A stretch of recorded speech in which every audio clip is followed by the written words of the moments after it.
Este evento es producido por el Consejo de Seguridad de la Información y Ciberseguridad, AC, gracias al gentil patrocinio de Código Verde, consultores en seguridad de la información. Bienvenidos a la conferencia Ciberataques contra el Gobierno Mexicano. Tendencias y desafíos. Presento al ponente. Víctor Ruiz es emprendedor tecnológico, fundador de Silicon, startup de ciberseguridad. Es instructor certificado en ciberseguridad, certificado por Easy Council en hacking ético y técnico en ciberseguridad, certificado por IS C Cuadrada en ciberseguridad, Cisco Ethical Hacker y también entrenador, instructor y desarrollador de contenido para bootcamps de ciberseguridad. Actualmente también es columnista en Infobae y líder del capítulo Querétaro de la Fundación OWASP. Una vez más, bienvenidos. ¿Qué tal? En esta ocasión vamos a hablar de los ciberataques contra el gobierno mexicano, tendencias y desafíos. A manera de agenda vamos a estar viendo el contexto, vamos a estar viendo los ciberataques que ha tenido el gobierno mexicano y el impacto que ha tenido también en este país.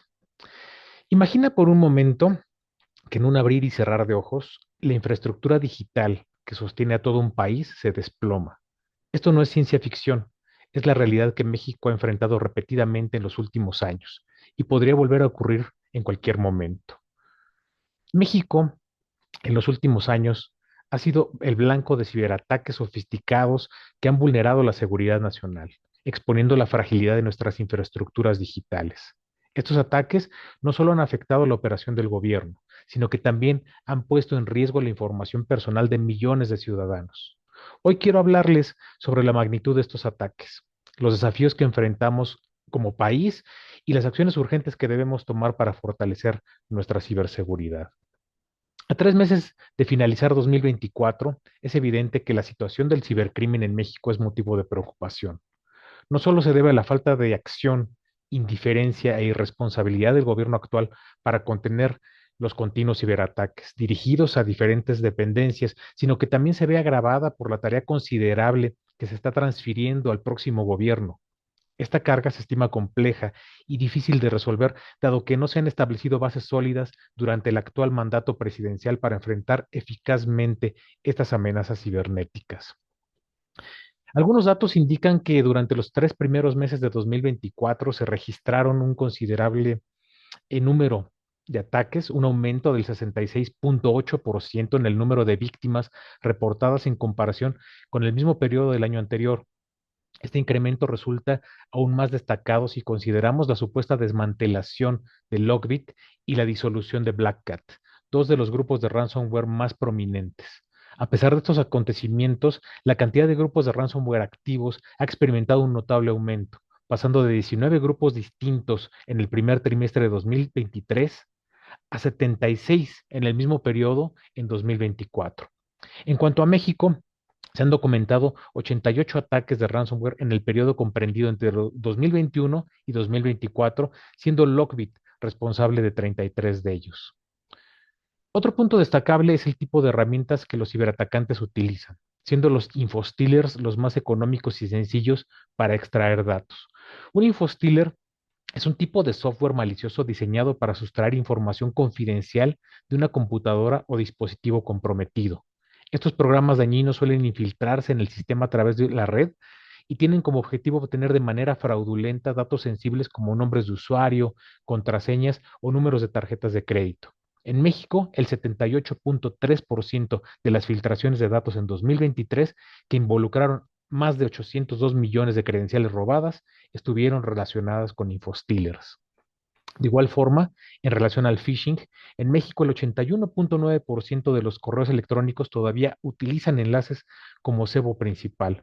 El gobierno fue el sector más afectado por los correos electrónicos de phishing, seguidos por servicios bancarios, servicios de salud, mensajería, logística y comercio electrónico. El gobierno de México ha evidenciado una serie de deficiencias que ha facilitado a los ciberatacantes que puedan vulnerar con éxito diferentes dependencias.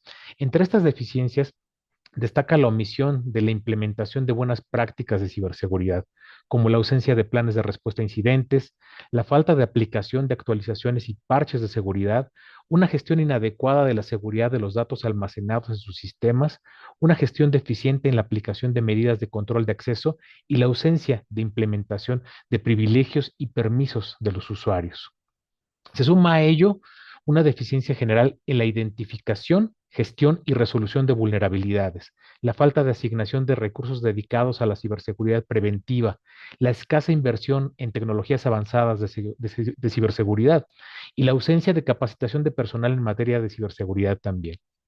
Esta falta de medidas de seguridad ha dejado a las instituciones gubernamentales expuestas y susceptibles a ataques cibernéticos, lo que repercute directamente en la seguridad de los datos de los ciudadanos, poniendo en riesgo su información personal. En los últimos años, México ha sido objeto de varios ciberataques de alto perfil, dirigidos a entidades gubernamentales clave como la Secretaría de Defensa Nacional, la Secretaría de Hacienda y Pemex, por mencionar algunos. Algunos ejemplos específicos están el hackeo a Pemex en 2019, en donde un ataque de ransomware paralizó la operación de la empresa durante varios días, exigiendo un rescate millonario. Y el robo de información a la Secretaría de Defensa Nacional en 2022, perpetrado por Guacamaya, un grupo de hacktivistas que filtraron miles de documentos sensibles exponiendo información confidencial sobre operaciones de seguridad nacional. Durante el transcurso de 2024, algunas de las dependencias que han experimentado vulnerabilidades y cuyos fallos han expuesto a millones de ciudadanos al riesgo son el Instituto de Investigaciones en Matemáticas Aplicadas y en Sistemas de la Universidad Nacional Autónoma de México, el Gobierno de la Ciudad de México, filtración conocida como Chilango Leaks, el Servicio de Administración Tributaria, el órgano de fiscalización superior del Estado de Veracruz, la Secretaría de Seguridad y Protección Ciudadana de Oaxaca, el Gobierno del Estado de México, el Sistema de Acreditación de Prensa de la Presidencia, la Comisión de Agua Potable y Alcantarillado, el Gobierno de San Andrés Cholula en Puebla, el municipio de Apodaca en Nuevo León, el Museo Nacional de Antropología, la Secretaría de Salud, el Buró de Entidades Financieras, la Fiscalía General de la República, la Fiscalía General del Estado de Nayarit, el Portal del Empleo del Gobierno de México, el municipio de Coacalco en Estado de México, la Alcaldía Iztapalapa de la Ciudad de México y el Gobierno del Estado de Yucatán, por mencionar algunos. Estos casos sirven como un ejemplo crucial y son un recordatorio oportuno de la tarea prioritaria que tenemos como ciudadanos, pero sobre todo para el próximo gobierno. Este gobierno asumirá el poder unas cuantas semanas y pues por lo que se ve tiene una tarea difícil. Y a pesar de la enorme responsabilidad que enfrentará, cuenta con los recursos y la capacidad para abordar esta situación. Ignorarla, eludirla o simplemente pasar por alto esta problemática podría sumir al país en una etapa difícil y sombría, desencadenando una crisis nacional. Estos ataques no son incidentes aislados, cabe mencionar, son parte de una estrategia coordinada por grupos cibercriminales que buscan explotar nuestras vulnerabilidades digitales. México se encuentra en una encrucijada, enfrentando amenazas tanto de cibercriminales como de actores estatales extranjeros que ven en nuestras infraestructuras una oportunidad para ejercer poder y control. ¿Cuál es el desafío para México? Primero, la falta de preparación. A pesar de la magnitud de estos ataques, México aún no ha desarrollado una respuesta adecuada para enfrentar las amenazas. La infraestructura también está desactualizada. Muchas de nuestras redes y sistemas gubernamentales están construidos sobre tecnologías antiguas que son altamente vulnerables a los ataques modernos. También tenemos una falta de talento especializado. Hay una escasez crítica de profesionales de ciberseguridad en el país. Necesitamos más expertos capaces de diseñar y gestionar defensas efectivas contra ciberataques. ¿Cuáles son las consecuencias de no hacer nada? La falta de preparación no solo pone en riesgo a las instituciones gubernamentales, sino que también amenaza la estabilidad económica, la seguridad pública y la confianza de los ciudadanos en el gobierno. ¿Qué ejemplos tenemos de esto? El riesgo económico. Por ejemplo, un ciberataque a la Secretaría de Hacienda podría paralizar el sistema financiero del país, afectando desde la recaudación de impuestos hasta la distribución de subsidios. El riesgo para la seguridad pública. Si un ataque afectara a los sistemas de emergencia, podría retrasar la respuesta a desastres naturales o crisis de seguridad, poniendo en peligro vidas humanas. ¿Qué respuesta tenemos que dar nosotros? Primero, México necesita una estrategia nacional de ciberseguridad robusta que involucre a todos los niveles de gobierno y a la sociedad civil. Modernizar nuestras infraestructuras. Debemos invertir en la actualización de nuestras infraestructuras digitales para hacerlas más resilientes a los ataques. Capacitación y desarrollo de talento. Es crucial desarrollar programas educativos y de formación profesional en ciberseguridad para asegurarnos que tenemos los recursos humanos necesarios para proteger al país. Y la colaboración internacional, muy importante, porque la ciberseguridad es un desafío global que no puede enfrentarse de manera aislada. México debe fortalecer sus alianzas con otros países y organismos internacionales para intercambiar información, tecnología y estrategias de defensa. Algunos ejemplos de colaboración han sido la participación en iniciativas como la Organización de Estados Americanos y el Grupo de los Siete para fortalecer la ciberseguridad a nivel regional y global, o las mismas iniciativas del gobierno de Estados Unidos para enfrentar de manera global el ransomware.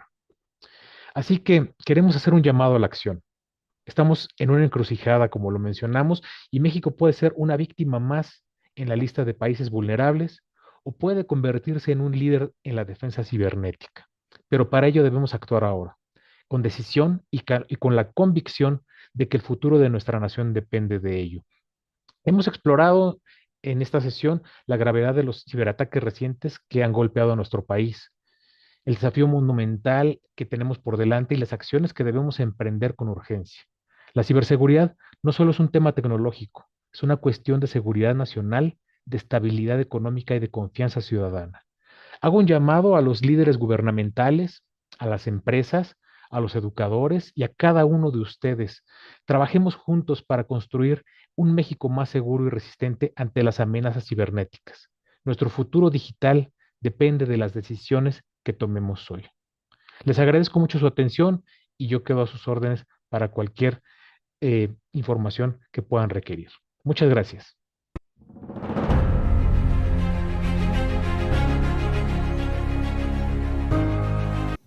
Hola, Víctor.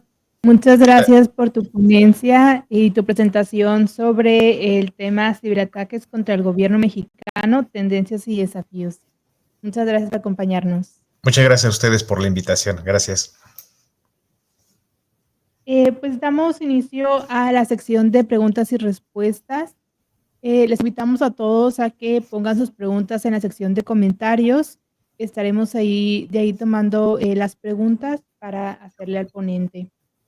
Antes de iniciar con las que nos están llegando por el chat, tengo aquí tengo preparada aquí una pregunta que es, dado el aumento en la cantidad de grupos de ransomware y ataques dirigidos a las entidades gubernamentales, ¿cómo puede México priorizar las áreas más críticas para proteger su infraestructura digital? Es muy buena pregunta y yo creo que aquí lo principal es que el gobierno de México tenga conciencia, tenga bien identificados cuáles son los activos que debe proteger. Específicamente, darle prioridad a infraestructura crítica, que es la parte que le da servicio a toda la ciudadanía en diferentes ámbitos. Por ejemplo, el tema de agua potable, de distribución de alimentos, de energía eléctrica, de servicios bancarios y financieros, entre muchos otros, ¿no? Pero el gobierno tiene que tener bien identificados cuáles son aquellos servicios, aquella infraestructura que debe proteger de una manera adecuada e invertir y dedicar recursos específicos a esta protección. Gracias por tu respuesta, Víctor. Aquí tenemos también la pregunta de Zoe Line. Dice, más allá de la Agencia de la Defensa y la Policía Cibernética, ¿es posible la creación de una Agencia Nacional de Ciberdefensa que proteja al país y que abarque desde la adopción y creación de estándares y marcos de ciberseguridad propios, el desarrollo de nuestro propio software y hasta la formación y capacitación en seguridad informática? Sí es posible. De hecho, ha habido varias iniciativas, tanto de gobierno, que sí han estado trabajando en diferentes planes, como de organizaciones y empresas también. Esto es muy importante. No se ha logrado en principio porque todavía no hay acuerdos comunes y además no hay una integración total de los diferentes actores o de las diferentes audiencias que están participando en este tipo de iniciativas. En este sentido, por ejemplo, el gobierno necesita acercarse más a consultores, a expertos, a especialistas que le puedan indicar por dónde moverse, por dónde desarrollar este tipo de planes, de estrategias, y las empresas también tienen que empezar a colaborar de una mejor manera. ¿Por qué? Porque muchas veces algunas compañías tienen ciertas patentes, tienen ciertos secretos industriales, algunas inclusive información confidencial que les es difícil compartir y lo entendemos, pero entonces tiene que haber algún plan, alguna estrategia que le permita a las empresas colaborar, compartir, comunicarse de una manera mucho más flexible e inclusive hacer esta integración con gobierno, con instituciones educativas, con instituciones de investigación también, con la finalidad de entre todos crear estos planes y estrategias de desarrollo. Esto es muy importante porque los grupos cibercriminales sí actúan de esta manera, sí tienden a colaborar mucho, a cooperar entre ellos, no tienen burocracia y son muy flexibles a la hora de compartir información. Así es la manera en la que debemos trabajar también nosotros, de una manera muy rápida, dinámica y que nos permita tener una estrategia sólida que además sea flexible, ¿no? Y que pueda adaptarse a las diferentes amenazas que estamos viviendo. Te agradezco la respuesta, Víctor. La pregunta siguiente sería por parte de Luisa Mendoza. ¿Qué pasos concretos podría tomar México para involucrar a la ciudadanía en la construcción de una cultura de ciberseguridad? Bueno, esto es muy importante porque exactamente hemos estado hablando de empresas, del gobierno, pero tenemos que enfocarnos mucho en el usuario, en el ciudadano. Principalmente porque en este sentido el ciudadano forma parte de la primera línea de defensa y sí es importante que tenga una concientización, una cultura de ciberseguridad que le permita identificar en primer plano y de primera instancia algunas de las amenazas que está sufriendo determinada organización o determinado gobierno. No olvidemos que muchas veces los cibercriminales buscan ciertas personas, ciertos perfiles que están trabajando en organizaciones o en gobierno para poder ingresar al sistema, para poder engañarlos, lanzarles correos maliciosos, correos de phishing, por ejemplo, y que puedan ingresar a estas organizaciones. Entonces es muy importante que tanto gobierno como empresas empecemos a fomentar, a impulsar esta cultura de ciberseguridad desde los niveles más bajos, desde cómo proteger tu celular hasta situaciones avanzadas como respuesta a incidentes, continuidad del negocio o recuperación en caso de desastres. Pero sí tenemos que involucrar a la ciudadanía porque estamos viendo que muchas veces los fallos, los errores o inclusive las vulneraciones más fuertes vienen de usuarios individuales que pertenecen de pronto a compañías que les son interesantes o que son relevantes para el cibercrimen. Gracias por la respuesta, Víctor. Tenemos también la pregunta por parte de Alberto Castro. ¿Qué prioridades específicas debería abordar el gobierno mexicano en su estrategia de ciberseguridad para fortalecer las infraestructuras críticas, estando en el inicio del mandato? Yo creo que algo fundamental es que se pueda revisar qué es lo que tiene en este momento México en sus sistemas, en sus redes. Una vez que termina la administración anterior, que ya termina el sexenio anterior, ver cuáles son los sistemas, las redes, todos los activos informáticos que tenemos y de ahí empezar a hacer un listado de cuáles son los prioritarios, cuáles son los que debemos proteger en primer lugar, de acuerdo con la influencia o la, sí, el uso que tiene cada uno de estos sistemas. También revisar los activos de información, qué información es prioritaria y tener este resguardo, esta seguridad para esta información. Pero en todo caso, lo primero es la identificación. Muchas veces como empresas o inclusive como gobierno no sabemos qué tenemos instalados en nuestros sistemas. Hay tecnología que ya es obsoleta, que viene de gobiernos anteriores, que no se ha eliminado y que está ahí conectada y que ya no tiene soporte técnico, ya no tiene actualizaciones y por lo tanto es vulnerable.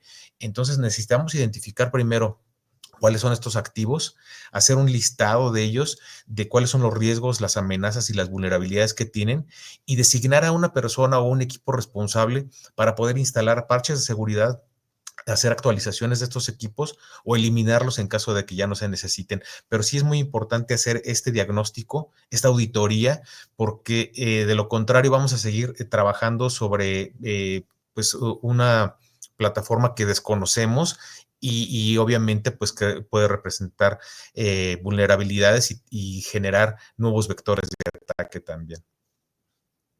Gracias. Aquí también, Alberto, pues continuando con eso, pregunta, si tuvieras la oportunidad de hablar con la presidenta, ¿qué le dirías? Bueno, en principio que se tomara la ciberseguridad como algo crítico, algo fundamental. Hoy en día, tanto organizaciones como gobierno están dedicando áreas específicas, por ejemplo, a salud, a economía, a cultura, a desarrollo social, entre muchas otras, ¿no? Pero un área que es fundamental es la ciberseguridad. ¿Por qué lo mencionamos? Porque el tema de ciberseguridad tiene que ver con todo lo tecnológico y el gobierno se está, como cualquier otro gobierno y como muchas compañías, cada vez está teniendo mayor pues, adopción tecnológica. Está justo incorporando nuevos sistemas, está incorporando nuevas redes, nuevas estrategias, pero todas enfocadas a la tecnología porque de no hacerlo así, pues nos vamos a ver rezagados como país con respecto a otros países también. Entonces, lo principal es que como estamos avanzando en el tema tecnológico, toda esta tecnología que estamos incorporando, incluyendo nuevas tecnologías como Internet de las Cosas, como inteligencia artificial, como Big Data, toda esta debe ser protegida.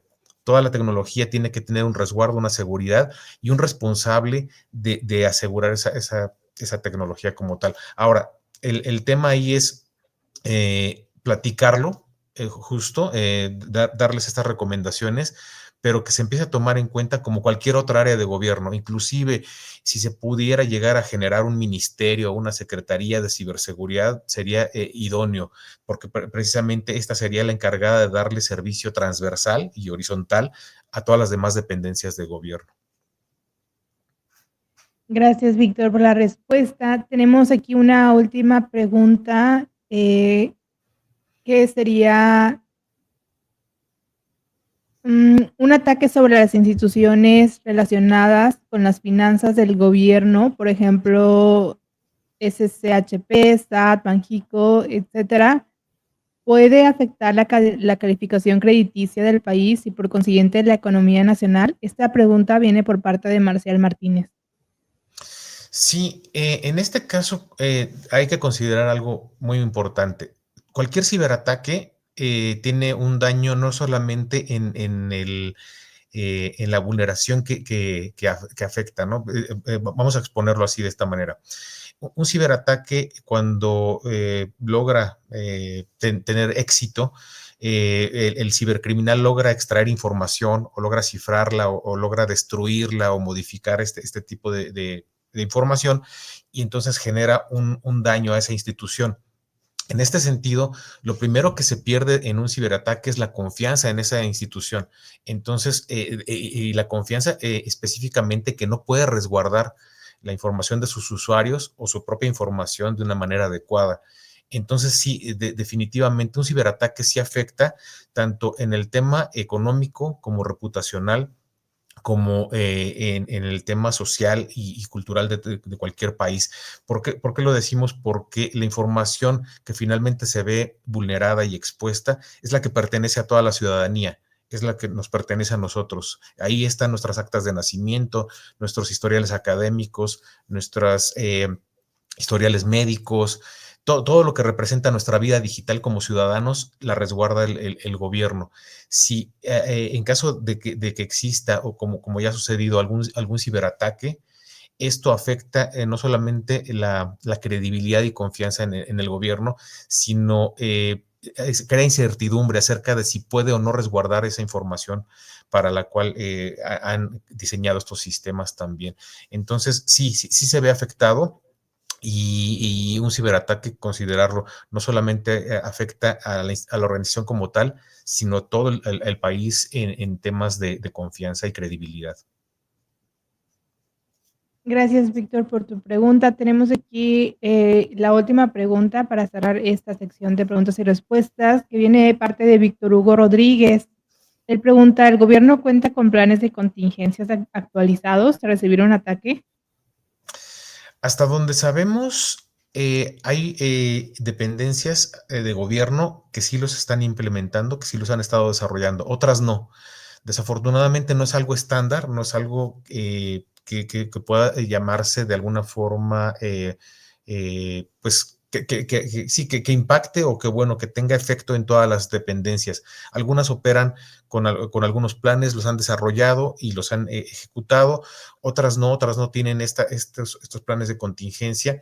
Y aquí lo más importante es que el mismo gobierno pueda designar un área que permita justo estandarizar estos procesos, el crear planes de respuesta a incidentes, de continuidad del negocio, de gestión de crisis, de recuperación en caso de desastres, que puedan servir como guías para que todas las dependencias puedan operar y saber qué hacer en caso de un incidente. Y así no corren el riesgo de que si sucede algo, pues desconecten los servidores o alguien apague la computadora o desconecten los sistemas, sino que ya sepan específicamente cuáles son los pasos a seguir, pero que este sea un protocolo, un procedimiento estándar para todo el gobierno. Te agradecemos mucho, Víctor, por esta conversación y las respuestas a las preguntas que tienen nuestros asistentes. Con esto damos por terminada la sección de preguntas y respuestas.